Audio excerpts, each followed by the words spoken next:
আসসালামু আলাইকুম। আওয়ার নিউজের পক্ষ থেকে সবাইকে স্বাগতম। মানবতা বিরোধী অপরাধের মামলায় মৃত্যুদণ্ডপ্রাপ্ত ক্ষমতাচ্যুত প্রধানমন্ত্রী শেখ হাসিনাকে দেশে ফিরিয়ে এনে 1 মাসের মধ্যে আদালতের রায় কার্যকর করার আহ্বান জানিয়েছেন জাতীয় নাগরিক পার্টির এনসিপি আহ্বায়ক নাহিদ ইসলাম। সোমবার ঢাকার বাংলা মোটরে এনসিপির কেন্দ্রীয় কার্যালয়ে এক সংবাদ সম্মেলন করে এই আহ্বান জানান তিনি। নাহিদ ইসলাম বলেন, আজ একটি ঐতিহাসিক দিন। খুনি স্বৈরাচারী ফ্যাসিস্ট শেখ হাসিনার মৃত্যুদণ্ডের রায়কে তার দল স্বাগত জানাচ্ছে। জুলাই বিপ্লবের হাজারো শহীদ এবং কয়েক হাজার আহত যোদ্ধার ওপর যে জুলুম করা হয়েছিল, সেই জুলুমের রায় আজকে হয়েছে। এই রায় দেশটির বিচারিক ইতিহাসে একটি মাইল ফলক হয়ে থাকবে বলে মন্তব্য করেন তিনি। এনসিপির আহ্বায়ক বলেন, তবে যেদিন এর রায় কার্যকর হবে সেদিনই আমরা পরিপূর্ণভাবে সন্তুষ্ট হব। জুলাই বিপ্লবের শহীদদের আত্মা শান্তি পাবে, শহীদ পরিবার এবং আহত যোদ্ধারা শান্তি পাবে।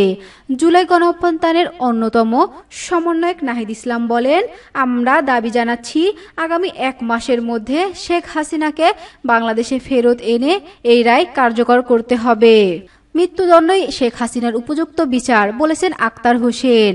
মানবতা বিরোধী অপরাধের দায়ে শেখ হাসিনার মৃত্যুদণ্ডকে উপযুক্ত বিচার হিসেবে বর্ণনা করেছেন জাতীয় নাগরিক পার্টির এনসিপির সদস্য সচিব আক্তার হোসেন।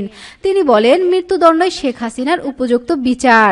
এর রায় কার্যকর হলে বিশ্বের কাছে একটি নজির স্থাপিত হবে, যাতে ভবিষ্যতে কোনো শাসক মানবতা বিরোধী অপরাধ করার দুঃসাহস না পায়। একই সাথে ভারতে আশ্রয় নেওয়া শেখ হাসিনাকে বাংলাদেশে ফেরত পাঠাতে দেশটির সরকারের প্রতি আহ্বান জানিয়েছেন তিনি। সোমবার 17 নভেম্বর গণমাধ্যমে পাঠানো এক ভিডিও বার্তায় আক্তার হোসেন বলেন, শেখ হাসিনার বিরুদ্ধে গণহত্যা ও মানবতা বিরোধী অপরাধের ন্যায় বিচার নিশ্চিত করার একমাত্র পথ হচ্ছে ঘোষিত মৃত্যুদণ্ড দ্রুত কার্যকর করা। তিনি বলেন, ভারত সরকারের কাছে আমরা আহ্বান জানাই, শেখ হাসিনা বাংলাদেশের মানুষের উপর গণহত্যা ও মানবতার বিরুদ্ধে অপরাধ করেছে।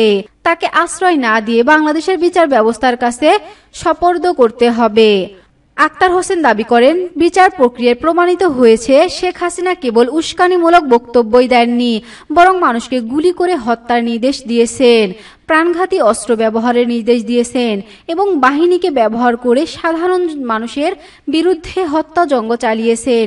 তিনি আরও অভিযোগ করেন, শেখ হাসিনা মানুষকে পুড়িয়ে হত্যার মতো নিষ্ঠুর কর্মকাণ্ডের সাথেও জড়িত।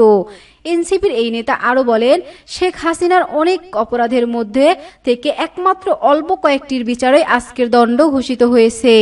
বাকি সব অপরাধের বিচারও হওয়া উচিত বলে উল্লেখ করেন তিনি। রায় কার্যকরের মধ্য দিয়েই শহীদদের রুহু শান্তি পাবে উল্লেখ করে তিনি বলেন, আমরা সরকারের কাছে আহ্বান জানাই, ঘোষিত মৃত্যুদণ্ড দ্রুততম সময়ের মধ্যে কার্যকর করা হোক। ধন্যবাদ সবাইকে। নিউজটি যদি ভালো লেগে থাকে তাহলে লাইক, কমেন্ট, শেয়ারের মাধ্যমে অন্যকে দেখার সুযোগ করে দিবেন।